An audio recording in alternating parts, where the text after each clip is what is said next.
Hello friend, स्वागत है आपका एजुकेशनल चौपाल में। कॉन्सेप्ट सीरीज के नेक्स्ट वीडियो में हम लोग देखेंगे पॉलिटी के कुछ महत्वपूर्ण टॉपिक्स को, जो हैं भारतीय संविधान की निर्माण की प्रक्रिया, उसकी विशेषताएं, स्वरूप एवं भारतीय संविधान की आलोचनात्मक परीक्षण। इन टॉपिक्स के कंप्लीट डिटेल के साथ साथ इनमें कौन कौन से पॉइंट्स को नोट्स में लिखना है और एग्जामिनेशन में कौन से पॉइंट्स को ज़्यादा प्रायोरिटी देना है को भी देखेंगे। इसके अलावा इन टॉपिक से कैसे कैसे प्रश्न बन सकते हैं को भी समझने का प्रयास करेंगे। तो चलिए देखते हैं सबसे पहला टॉपिक जो है हमारा संविधान की निर्माण की प्रक्रिया। तो संविधान सभा का जो सबसे पहला विचार आया था वो एम.एन. रॉय के द्वारा सामने रखा गया था और वो 1934 में, और उसके बाद 1935 में भारतीय राष्ट्रीय कांग्रेस पहली बार आधिकारिक तौर पे भारत के लिए संविधान तैयार करने के लिए एक संविधान सभा की मांग की थी।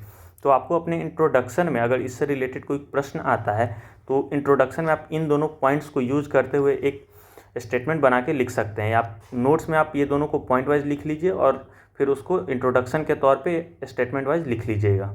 अब हम लोग देखते हैं भारतीय संविधान का विकास और निर्माण का अवलोकन, जिसमें जो हमारा सबसे पहला पॉइंट है 1938 में जवाहरलाल नेहरू ने कांग्रेस की ओर से घोषणा की कि स्वतंत्र भारत का संविधान बिना किसी बाहरी हस्तक्षेप के वयस्क मताधिकार के आधार पर निर्वाचित संविधान सभा द्वारा तैयार किया जाना चाहिए।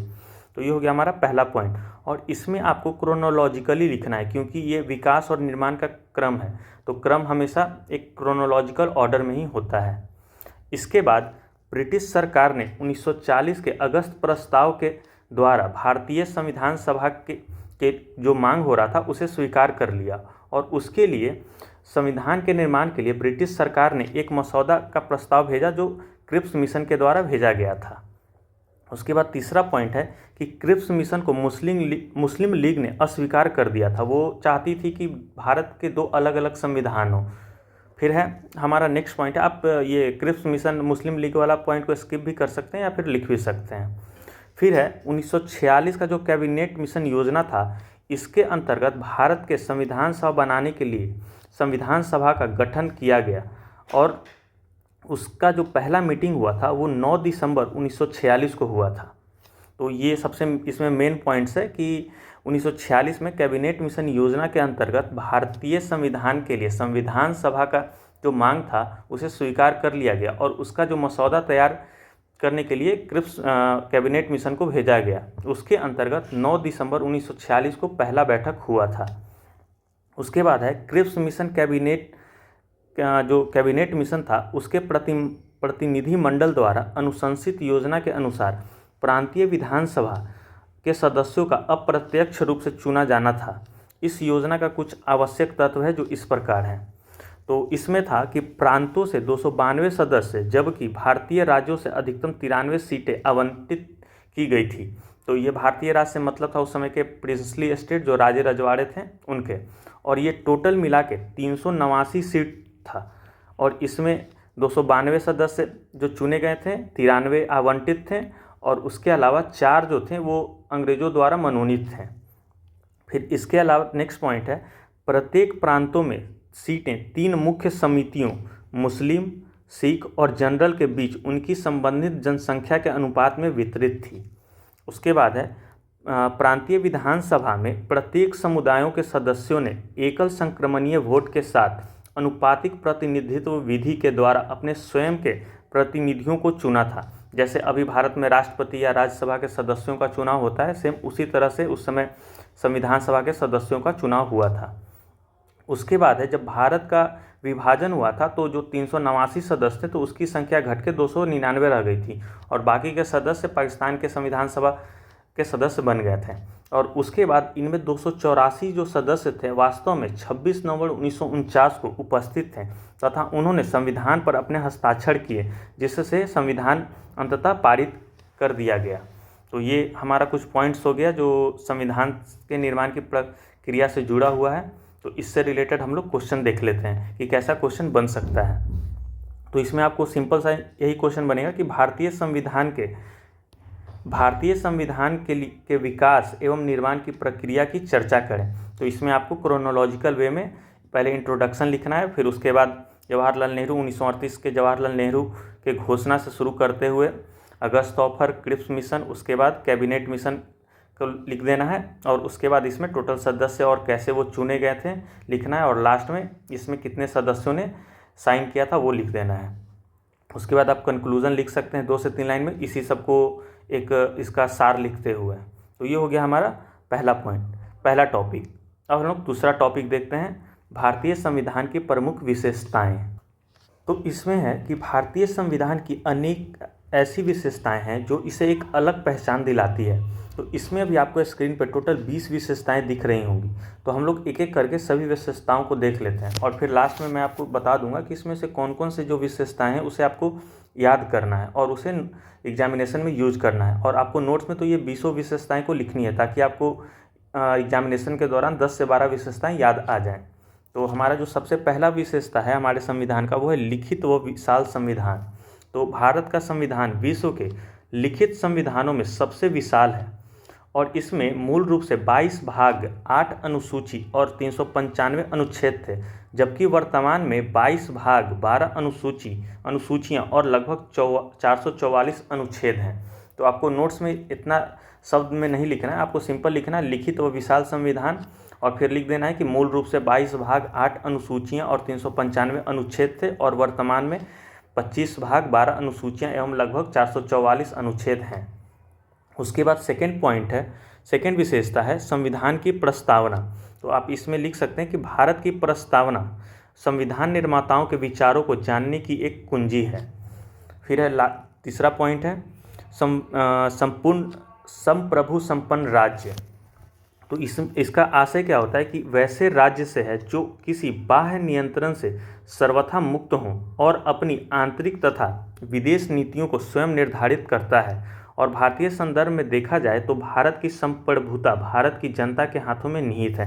तो आप इसमें ये सिंपल सा पॉइंट अपने नोट्स में लिख सकते हैं और एग्जामिनेशन में यूज कर सकते हैं। उसके बाद है चौथा विशेषता है लोकतांत्रिक गणराज्य। तो इसका लोकतंत्रात्मक से क्या आशय है कि प्रतिनिधि मूलक प्रजातंत्र अर्थात भारत का शासन भारतीय जनता के द्वारा निर्वाचित प्रतिनिधि के द्वारा संचालित किया जाएगा। इसी प्रकार से तात्पर्य है राज्य के सभी नागरिकों को अपनी योग्यता अनुसार सभी छोटे बड़े पदों पर पहुंचने का अधिकार है। साथ ही भारतीय राज्य का प्रधान राष्ट्रपति एक निर्वाचित व्यक्ति होगा। तो आप इसमें इतना बड़ा तो नहीं लिखेंगे, तो आप सिंपल सा लिख सकते हैं कि राज्य के सभी नागरिकों को योग्यता के अनुसार छोटे बड़े पदों पर पहुंचने का अधिकार है और राज्य का प्रधान एक निर्वाचित व्यक्ति होगा। इसके बाद पांचवा विशेषता है संघीय सरकार। तो भारतीय संविधान में संघीय प्रणाली व्यवस्था ब्रिटेन की प्रणाली पर आधारित है। तो आप ये स्किप करके आप सिंपल इसमें लिखिएगा कि भारतीय संविधान में संसदीय प्रणाली व्यवस्था है और वास्तविक कार्यपालिका शक्ति जनता के द्वारा निर्वाचित प्रतिनिधियों में निहित होता है, जिसे मंत्रिमंडल कहते हैं। ये आप लिख सकते हैं, छोड़ सकते हैं, बस आपको लिखना है कि भारतीय संविधान में संसदीय प्रणाली व्यवस्था है और इसके तहत वास्तविक कार्यपालिका शक्ति जनता के द्वारा निर्वाचित प्रतिनिधियों में निहित होता है। फिर है छठा हमारा विशेषता मूल अधिकार। तो भारतीय संविधान भाग 3 में आर्टिकल 12 से 35 तक लोगों को मूल अधिकार प्रदान किया है और ये मूल अधिकार लाने के पीछे मूल उद्देश्य राज्य के मनमाने रवैये पर अंकुश लगाना है। तो आप लोग बस इतना लिखेंगे। उसके बाद है राज्य के नीति निर्देशक तत्व DPSP। यह है भाग 4 में और आर्टिकल 36 से 51 तक और इसका है कि जिसका पालन करना राज्य का कर्तव्य माना गया है। ठीक है, और इसमें जो है इसके पीछे का मूल्य उद्देश्य कल्याणकारी राज्य की स्थापना करना है। तो आप लोग इसमें बस इतना ही लिखिएगा कि ये भाग 4 में है, आर्टिकल 36 से लेकर 51 तक और इसका उद्देश्य देश में कल्याणकारी राज्य की स्थापना करना है। उसके बाद है स्वतंत्र न्यायपालिका। तो इसमें आप लोग लिखेंगे भारतीय संविधान में न्यायपालिका को कार्यपालिका से अलग एवं स्वतंत्र रखा गया है। आप लोग बस सिंपल इतना ही लिखिएगा और इसके अन्य पॉइंट्स को भी हम लोग देख लेते हैं जो इसमें लिखा गया है, व्याख्या किया गया है। न्यायपालिका की स्वतंत्रता के लिए न्यायाधीशों की नियुक्ति, वेतन, भत्ता तथा पद से हटाए जाने के संबंध में संविधान में स्पष्ट प्रावधान किए गए हैं, जिस कारण सरकार दबाव नहीं डालती है। तो आपको स्वतंत्र न्यायपालिका में लिखना बस यही है, बाकी उसका ये नीचे एक्सप्लेनेशन है। उसके बाद हमारा जो नेक्स्ट विशेषता है वो है संसदीय सर्वोच्चता व न्यायिक सर्वोच्चता। मतलब इसमें क्या है कि जैसे भारतीय संसद है वो इंग्लैंड की संसद की तरह सर्वोच्च नहीं सर्वोच्च है, न ही यहाँ की न्यायपालिका अमेरिका की न्यायपालिका की तरह असीमित शक्ति प्राप्त है। मतलब भारतीय जो संविधान है उसमें संसदीय सर्वोच्चता और न्यायिक सर्वोच्चता के बीच एक यूनिक सामंजस्य स्थापित किया गया है, जो कि जैसे ब्रिटेन का संविधान क्या है वो सर्वोच्च है, मतलब जो बोल दिया वो पत्थर का लकीर है। उसी तरह अमेरिका का जो न्यायपालिका है उसका शक्ति बहुत ज़्यादा है, लेकिन हमारे देश का जो संविधान है उसमें दोनों के बीच एक सामंजस्य शक्ति का स्थापना किया गया है। उसके बाद है कठोर एवं लचीला संविधान। तो इसमें क्या है कि भारतीय संविधान दोनों के समन्वय पर आधारित है, अर्थात इसके कुछ प्रावधानों में संशोधन करना अत्यंत कठिन है। इसके लिए विशेष प्रक्रिया अपनाई जाती है और अधिकतर प्रावधानों को संसद के द्वारा साधारण बहुमत से संशोधित किया जा सकता है। मतलब हमारे जो संविधान में है दोनों तरह के संविधान संशोधन के प्रावधान है, जिसमें कुछ है जिसमें स्पेशल मेजॉरिटी लगती है। उसके अलावा कुछ कुछ ऐसे भी प्रावधान है जिसके लिए आधे से अधिक राज्यों के विधानसभा से पारित करवाना पड़ता है, उसके बाद वो संशोधन होगा। और कुछ प्रावधान ऐसे भी हैं जिसके लिए एक सिंपल मेजॉरिटी की आवश्यकता होती है और वो संसद एक सिंपल मेजॉरिटी के द्वारा भी उसे संशोधित कर पारित कर सकती है। उसके बाद है नेक्स्ट पॉइंट है हमारा वयस्क मताधिकार। तो इसमें क्या है, भारत में संसदीय प्रणाली व्यवस्था है जिसमें देश का प्रशासन जनता के द्वारा निर्वाचित प्रतिनिधियों के द्वारा किया जाता है। संविधान प्रत्येक व्यक्ति को यह अधिकार प्रदान करता है। यह अधिकार व्यक्ति का कानूनी अधिकार है। संविधान सभा लागू होते समय यह अधिकार केवल 21 वर्ष या उससे ऊपर के व्यक्तियों को था, किंतु 66वां संविधान संशोधन 1989 के तहत 21 वर्ष को घटा के 18 वर्ष कर दिया गया था। तो आपको वयस्क मताधिकार में ये लिखना है कि संविधान प्रत्येक वयस्क व्यक्ति को यह अधिकार प्रदान करता है और अभी यह 21 वर्ष से घटा के 18 वर्ष कर दिया गया है। और इसमें इंडिकेट कर दीजिएगा 66 कॉन्स्टिट्यूशनल अमेंडमेंट एक्ट 1989। उसके बाद है एकल नागरिकता। तो इसके अंतर्गत जैसे हम जितने भी भारतीय नागरिक हैं उसे सिर्फ सिंगल सिटीजनशिप प्राप्त है। जैसे अमेरिका में क्या है, वहाँ पे अमेरिका के प्रत्येक नागरिक अमेरिका के नागरिक हैं और साथ में वो जिस राज्य के हैं उसके भी नागरिक हैं। लेकिन हमारे देश में ऐसा सिस्टम नहीं है, यहाँ पे दोहरी नागरिकता का व्यवस्था नहीं है। यहाँ पे सिंगल सिटीजनशिप व्यवस्था है, मतलब आप सिर्फ भारत के नागरिक हैं। ये नहीं कि आप बिहार के हैं तो आप बिहार के भी नागरिक हैं, या यूपी के हैं तो यूपी के नागरिक, आप सिर्फ और सिर्फ भारत के नागरिक हैं। उसके बाद है पंथ निरपेक्षता। तो पंथ निरपेक्ष राज्य का आधारभूत सिद्धांत यह होता है कि राज्य की ओर से धार्मिक मामलों में तटस्थता की नीति का पालन किया जाएगा। तो भारत का जो संविधान है वो पंथ निरपेक्ष राज्य का आधारभूत सिद्धांत को फॉलो करता है। मतलब राज्य का कोई भी अपना एक पार्टिकुलर धर्म नहीं है, वो सभी धर्मों को समान रूप से देखता है। उसके बाद है समाजवादी राज्य। तो इसमें क्या है कि समाजवादी राज्य की स्थापना संविधान का मुख्य उद्देश्य है, जिसका संकेत प्रस्तावना में वर्णित सभी नागरिकों को आर्थिक न्याय, प्रतिष्ठा और अवसर की समानता की संकल्पना में दिखता है। और इसे हमारे जो संविधान की प्रस्तावना है उसमें 42वें संशोधन 1976 के द्वारा ऐड किया गया था। उसके बाद है मूल्य कर्तव्य। तो इसमें क्या है, अधिकार के साथ साथ कर्तव्य भी निहित होता है और इसे भारतीय संविधान के भाग 4 में अनुच्छेद 51 क में 42वें संविधान संशोधन के द्वारा जोड़ा गया था। फिर है अल्पसंख्यकों के हितों की रक्षा। तो भारतीय संविधान इस अर्थ में विशिष्ट है कि इसमें अल्पसंख्यक समुदायों के हितों की रक्षा प्रदान की गई है। इसके लिए मूल अधिकारों की सूची में धार्मिक स्वतंत्रता, सांस्कृतिक तथा शिक्षा संबंधित अधिकार दिए गए हैं। उसके बाद है विधि का शासन। तो भारतीय संविधान विधि के शासन की स्थापना करता है। इसके तहत विधि के समक्ष सभी नागरिक समान है तथा राज्य का प्रत्येक अंग विधि द्वारा नियमित एवं नियंत्रित है। फिर नेक्स्ट विशेषता है विभिन्न संविधानों के तत्वों का समावेश। तो इसमें है भारतीय संविधान की विशेषता एक अन्य कारण से है कि इसमें विभिन्न देशों के संविधानों के मुख्य तत्वों का समावेश किया गया है। जैसे इसमें डॉक्टर अंबेडकर के शब्दों में कहें तो कोई भी संविधान कितना भी अच्छा क्यों न हो, यदि उसे क्रियान्वित करने वाले बुरे व्यक्ति हैं तो संविधान भी बुरा हो जाएगा। उसके बाद जो लास्ट हमारा विशेषता है वो है त्रिस्तरीय शासन प्रणाली। भारतीय संविधान विश्व का एकमात्र संविधान है जो त्रिस्तरीय शासन व्यवस्था का प्रबंध करता है। शासन की यह प्रवृत्ति मूल संविधान में लागू नहीं थी, बल्कि इसे 73वें एवं 74वें संविधान संशोधन में जोड़ा गया है। तो ये हमारा टोटल 20 संविधान का विशेषता हो गया। अब मैं आपको इसमें बता देता हूँ कि कौन कौन सा इम्पॉर्टेंट है जिससे आप अपने एग्जामिनेशन में यूज करेंगे ही करेंगे। और आपको नोट्स में तो ये 20 लिखना है, और एग्जाम में जो यूज करेंगे वो है, आप पहला कर सकते हैं, फिर संविधान की प्रस्तावना, उसके बाद लोकतांत्रिक गणराज्य, मौलिक अधिकार, स्वतंत्र न्यायपालिका, कठोर एवं लचीला संविधान, पंथनिरपेक्ष मूल्य, कर्तव्य, एकल नागरिकता, वयस्क मताधिकार, समाजवादी, अल्पसंख्यकों के हितों की रक्षा। ये इतना तो आपको याद कर दम रखना ही है, और इसे आप अपने एग्जामिनेशन में अगर इससे रिलेटेड कोई क्वेश्चन आता है तो उसमें आप लिखेंगे। बाकी सबको भी ध्यान रखिएगा, क्योंकि हो सकता है कि एग्जाम में आपको ये 20 में से 7 से 8 या 10 से 11 पॉइंट्स ही याद आए, तो आप लोग नोट्स में सबको नोट कर लीजिएगा। अब हम लोग इससे रिलेटेड प्रश्न देख लेते हैं कि कैसा प्रश्न बन सकता है। तो भारतीय संविधान की विशेषताओं का आलोचनात्मक परीक्षण करें। तो आपको विशेषताएं लिखना है, फिर उसके बाद उसका कुछ आलोचना है जो लिखना है, और आलोचनाओं के विपक्ष में तर्क देना है। इसे हम लोग लास्ट टॉपिक में मैं क्लियर कर दूंगा। तो अब हम लोग नेक्स्ट टॉपिक को देखते हैं, जो है हमारा भारतीय संविधान के स्वरूप। तो इसमें है कि हमारा जो संविधान है उसका प्रकृति या स्वरूप को लेकर बहुत सारे विद्वानों में मतभेद है। बहुत का मानना है कि हमारा जो संविधान है वो संघात्मक है, और किन्हीं लोगों का मानना है कि ये एकात्मक है।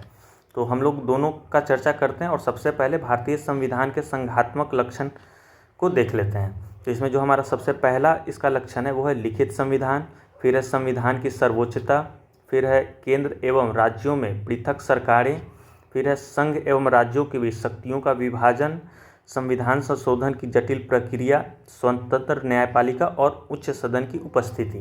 अब हम लोग एक एक पॉइंट को डिटेल में देखते हैं। तो हमारा जो सबसे पहला पॉइंट है इसमें संविधान की सर्वोच्चता। तो इसमें क्या है कि संविधान की सर्वोच्चता संघीय शासन व्यवस्था की एक प्रमुख विशेषता है, और भारत में केंद्र तथा राज्य सरकारों को संविधान से ही सभी शक्तियां प्राप्त है, जो संविधान की सर्वोच्चता का प्रमाण है। उसके बाद है लिखित संविधान। तो संघात्मक संविधान आवश्यक रूप से लिखित संविधान होता है। तो ये एक इसका महत्वपूर्ण फीचर्स है, और जैसा कि आपको पता हो कि हमारा संविधान विश्व का सबसे बड़ा लिखित संविधान है। उसके बाद है संघ एवं राज्यों के बीच शक्ति का बंटवारा। तो इसमें शेड्यूल 7 में जो संघ सूची है, राज्य सूची और समवर्ती सूची है, जिसके द्वारा शक्तियों का विभाजन किया गया है। तो आप लोग इसमें सिंपल वही लिखिएगा कि संविधान के अनुसूची 7 के तहत संघ सूची, राज्य सूची तथा समवर्ती सूची के द्वारा शक्तियों का विभाजन किया गया है। उसके बाद है स्वतंत्र न्यायपालिका। तो हमारा जो न्यायपालिका है वो संघात्मक व्यवस्था की सफलता न्यायपालिका की स्वतंत्रता पर निर्भर करती है, और हमारा जो न्यायपालिका है वो एकदम स्वतंत्र है कार्यपालिका और विधायिका से। उसके बाद है संविधान संशोधन की जटिल प्रक्रिया। तो हमारे संविधान में कुछ कुछ ऐसे प्रावधान है जिसे संशोधन करना काफ़ी जटिल है, परंतु ये कुछ ऐसे भी प्रावधान है जिसने साधारण बहुमत से भी संशोधित किया जा सकता है। उसके बाद है केंद्र एवं राज्यों में पृथक सरकारें, द्वैध शासन व्यवस्था। इसमें भारतीय संघ में केंद्र तथा विभिन्न राज्यों की सरकारें हैं जो दोनों स्वतंत्र अस्तित्व में है। दोनों ही सरकारों का आधार संविधान है, और तथा दोनों का निर्माण संविधान सभा द्वारा किया गया है। उसके बाद है उच्च सदन की उपस्थिति, मतलब राज्यसभा जो है उसका उपस्थिति। ये संविधान जो हमारा संसद है उसमें चेक और बैलेंस का काम करती है। तो ये हो गया हमारा टॉपिक। अब हम लोग देखते हैं भारतीय संविधान के एकात्मक लक्षण। तो इसमें है शक्तियों का बंटवारा के पक्ष में, शक्तियों का बंटवारा केंद्र के पक्ष में, एकल नागरिकता, राज्यपाल की नियुक्ति आपातकाल में पूर्णतः एकात्मक, राज्यों में राष्ट्रपति शासन, संविधान संशोधन का अधिकार केंद्र के पास, एकत्रित न्याय व्यवस्था और संघ के राज्यों को निर्देश देने की शक्ति। तो हम लोग एक एक पॉइंट को अब डिटेल में देखते हैं। तो सबसे पहला है शक्तियों का बंटवारा केंद्र के पक्ष में। तो इसमें क्या है कि यद्यपि विभिन्न सूचियों के माध्यम से केंद्र तथा राज्यों के मध्य शक्तियों का विभाजन किया गया है, लेकिन कई अवसरों पे केंद्र को अधिक शक्तिशाली बनाया गया है। साथ ही अवशिष्ट शक्तियाँ भी केंद्र के अधीन रखी गई हैं। तो ये हो गया एकात्मक का लक्षण। उसके बाद है एकल नागरिकता। एकल नागरिकता का गुण भारतीय संविधान में केंद्र का पुनः राज्यों की अपेक्षा अधिक शक्तिशाली बनाता है। मतलब एकल नागरिकता का गुण भारतीय संविधान में केंद्र को पुनः राज्यों की अपेक्षा अधिक शक्तिशाली बनाता है। उसके बाद है राज्यपाल की नियुक्ति। तो विभिन्न राज्यों के राज्यपाल जो वस्तुतः राष्ट्रपति के प्रतिनिधित्व होते हैं उसकी नियुक्ति की जाती है और इसमें ये राष्ट्रपति के अधीन कार्य करते हैं। उसके बाद है आपातकाल में पूर्णतः एकात्मक। मतलब अगर देश में आपातकाल लागू किया जाता है तो ये पूरी तरह से एकात्मक व्यवस्था लागू हो जाती है। मतलब राज्यों के सारे जितने भी सब्जेक्ट्स हैं अनुसूची 7 के तहत सब पे केंद्र सरकार का अधिकार हो जाता है और वो किसी भी विषय पे कोई भी कानून बनाने के लिए फ्री हो जाता है। उसके बाद है राज्यों में राष्ट्रपति शासन लगाना, जो अनुच्छेद 356 के अंतर्गत लगा सकते हैं। अगर वहाँ पे कोई भी संवैधानिक विफलता होती है तो राज्यपाल की अनुशंसा पे राष्ट्रपति उस राज्य का संचालन अपने हाथों में ले लेते हैं। उसके बाद है संविधान संशोधन की पहल का अधिकार केंद्र के पास होता है। मतलब अगर हमारे जो संविधान है उसमें अगर कोई भी संशोधन करना है तो सिर्फ और सिर्फ पार्लियामेंट अर्थात संसद करेगा, ना कि राज्य की विधानसभाएं या विधान परिषद।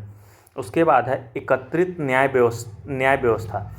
साधारणतः संघ राज्यों में दोहरी न्यायपालिका होती है, लेकिन जो हमारे देश में है वो एकत्रित न्याय व्यवस्था है। मतलब कि हाई कोर्ट का अगर कोई अपील है तो उसे सुप्रीम कोर्ट में ले जाया जा सकता है। उसके बाद है संघों के राज्यों को निर्देश देने की शक्ति। मतलब कि अगर कुछ विशिष्ट अवसर हैं तो वहाँ पे जो सेंट्रल गवर्नमेंट है वो राज्यों को निर्देश दे सकती है और उसे फॉलो करने के लिए राज्य सरकारें बाध्यकारी होती है। जैसे मान लेते हैं कुछ एग्जाम्पल्स मैं आपको बताता हूँ कि अंतर्राष्ट्रीय संधियों को पालन करने हेतु विधायकी शक्ति केंद्र के पास होता है। फिर है जम्मू कश्मीर को छोड़कर अन्य राज्यों को अपना कोई संविधान नहीं होना चाहिए। इस तरह के कुछ शक्तियाँ हैं जो संघ राज्यों को निर्देशित करती है। अब हम लोग इसको लेके विभिन्न मत देख लेते हैं। तो 1994 में SR बोम्मई बनाम भारत संघ मामले में उच्चतम न्यायालय ने बहुमत से न्यायाधीशों ने यह मत दिया था कि भारतीय संविधान एक परिसंघात्मक संविधान है।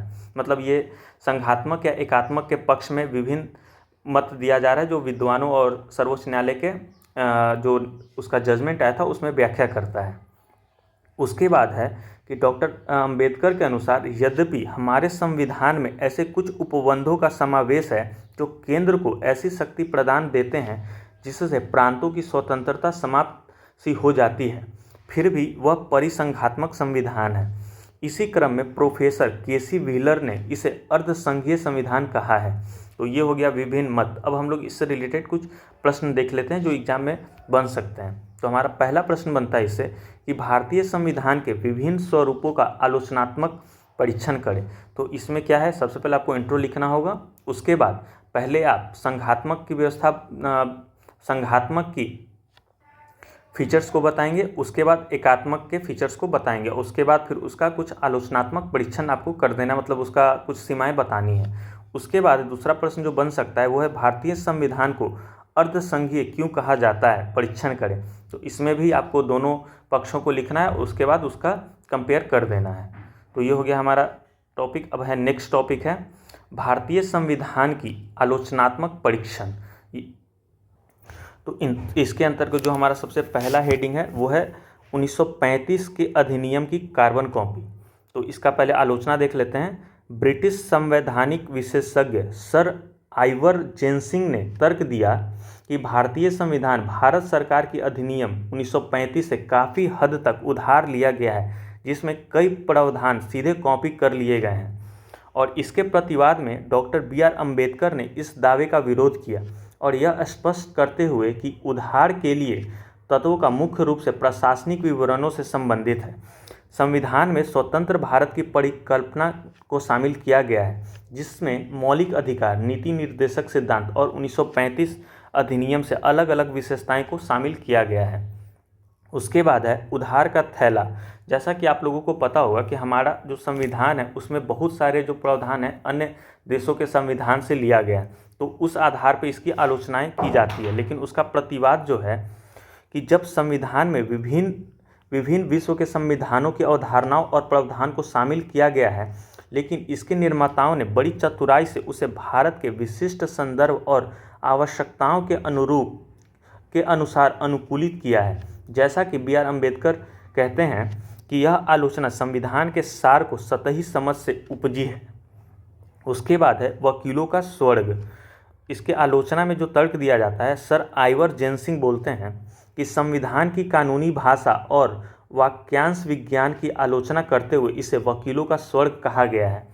और उसके बाद इसके जो प्रतिवाद में तर्क दिया गया है वो है गलत व्याख्या और दुरुपयोग को रोकने के लिए सटीक कानूनी भाषा आवश्यक है। संविधान लोगों की सेवा करता है, लेकिन कानूनी प्रणाली के भीतर भी प्रभावी ढंग से काम करना चाहिए। उसके बाद है अत्यधिक लंबाई और विस्तार। तो इसके आलोचना में जो तर्क दिया गया है वो है भारतीय संविधान अत्यधिक लंबा और विस्तृत है, जिससे यह बोझिल हो जाता है। और इसके जो प्रतिवाद में तर्क दिया गया है वो है कि विस्तृत विवरण जानबूझकर दिया गया है, जिससे एक व्यापक दस्तावेज तैयार होता है जो शासन के हर पहलू का मार्गदर्शन करता है और अस्पष्टता को कम करता है। यह लंबाई संविधान की समग्रता और संपूर्णता को दर्शाता है। उसके बाद है एकात्मक पूर्वाग्रह वाला संघवाद। तो इसके आलोचना में जो तर्क दिया गया है वो है भारतीय संविधान एकात्मक प्रणाली की ओर झुका हुआ है, जो केंद्र सरकार को राज्यों की तुलना में अधिक शक्ति देता है। यह संघवाद की सच्ची भावना को कमजोर करता है। और जो इसके विपक्ष में तर्क दिया गया है, समर्थकों का तर्क है कि राष्ट्रीय एकता और राष्ट्रीय सुरक्षा तथा आर्थिक विकास जैसे मुद्दों को संबोधित करने के लिए एक मजबूत केंद्र सरकार की आवश्यक है। इसके अतिरिक्त संविधान सहकारी संघवाद के लिए तंत्र प्रदान करता है, जहां केंद्र और राज्य एक साथ काम करते हैं। उसके बाद जो हमारा लास्ट आलोचना है वो है बहुत कठोर या बहुत लचीला। इसके आलोचना में तर्क है कि संविधान बहुत कठोर है, जिससे बदलती सामाजिक और आर्थिक वास्तविकताओं के अनुकूल ढालना मुश्किल हो जाता है। इसमें संशोधन करना एक जटिल प्रक्रिया है। और प्रतिवाद में जो तर्क दिया गया है कि संविधान का लचीलापन संशोधन के माध्यम से आवश्यक संशोधनों की अनुमति देता है। यह स्थिरता और परिवर्तन के प्रति संवेदनशीलता के बीच संतुलन बनाता है। तो ये हो गया हमारा भारतीय संविधान की आलोचनात्मक परीक्षण, जिसे आप विशेषताओं वाले क्वेश्चन में लिख सकते हैं, जहां पूछा जाए कि इसकी आलोचनात्मक परीक्षण करें। तो ये हमारा टोटल 3 टॉपिक था जिसे हम लोगों ने अभी देखा। इसके बाद हम लोग नेक्स्ट पॉलिटी का ही टॉपिक लाएंगे, जिसमें अन्य टॉपिक्स को देखेंगे। तो फिर मिलते हैं नेक्स्ट वीडियो में। तब तक के लिए धन्यवाद। जय हिंद।